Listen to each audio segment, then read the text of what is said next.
Hi hello friends, Saturday special idli fry ಮಾಡಿದ್ದೀನಿ. So ಹೇಗೆ ಮಾಡಿದ್ದೀನಿ ಅಂತ ಹೇಳ್ತೀನಿ ಬನ್ನಿ.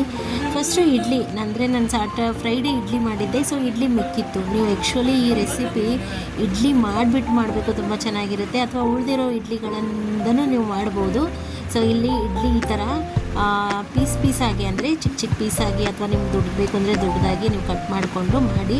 ಸೊ ಇಲ್ಲಿ ನನ್ನ ಮಗ ಹೆಲ್ಪ್ ಮಾಡ್ತಿದ್ದಾನೆ. ಸೊ ಅವನಿಗೆ ಕಟ್ ಮಾಡ್ತಾ ಇರೋದು ನಾನು ಹೇಳ್ತಾ ಇದ್ದೀನಿ, ಪ್ರೆಸ್ ಮಾಡಬೇಡ ಇಡ್ಲಿ ಒಡೆದೋಗುತ್ತೆ ಅಂತ. ಸೊ ನಾನು ಮಾಡಿರೋದು ರವೆ ಇಡ್ಲಿ.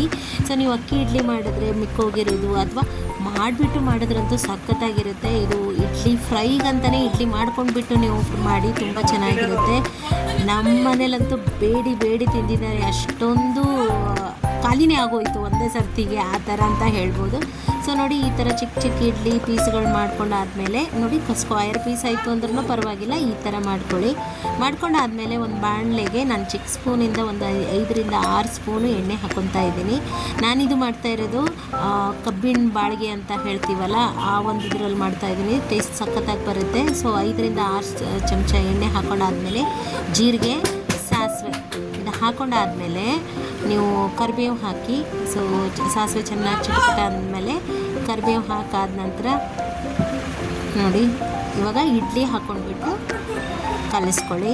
ಇದ್ರ ಮೇಲೆ ಇವಾಗ ನಾವು ಒಂಚೂರು ಅಚ್ಕಾರದ ಪುಡಿ ಮತ್ತು ಅರಿಶಿನ ಪುಡಿ. ಸೊ ಫಸ್ಟ್ ಇದೆಲ್ಲ ಆದಮೇಲೆ ಅಂದರೆ ನೀವು ಕಲಿಸ್ಕೊಳ್ಳಿ, ಚೆನ್ನಾಗಿ ಕಲಿಸ್ಕೊಂಡಾದ್ಮೇಲೆ ನಿಮ್ಮ ಖಾರ ಎಷ್ಟು ಬೇಕೋ ನೋಡ್ಕೊಂಡ್ಬಿಟ್ಟು ಹಾಕಿ. ಸೊ ನಾನು ತುಂಬ ಕಡಿಮೆ ಹಾಕಿದ್ದೀನಿ ಖಾರ, ಯಾಕಂದರೆ ನನ್ನ ಮಗ ತಿನ್ನಲ್ಲ ಖಾರ.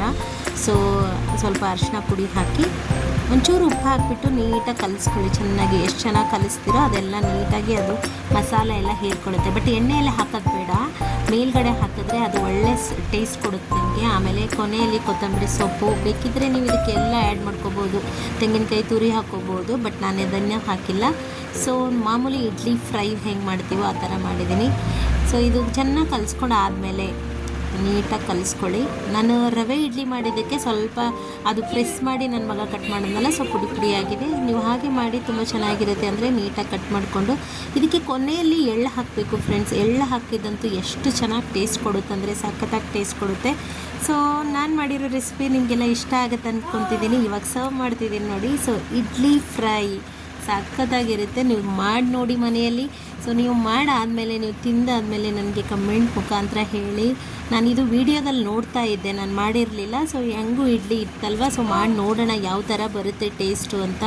ಚೆನ್ನಾಗಿತ್ತು. ಇದಕ್ಕೆ ನಾನು ಚಟ್ನಿ ಸಾಂಬಾರು ಎರಡೂ ಮಾಡಿದ್ದೆ, ಸೂಪರ್ ಆಗಿತ್ತು. ನನಗಂತೂ ತುಂಬ ಇಷ್ಟ ಆಯಿತು. ನಿಮ್ಗೆ ಹೇಗೆ ಅನಿಸ್ತು ಅನ್ನೋದೇ ಹೇಳಿ. ಬಾಯ್.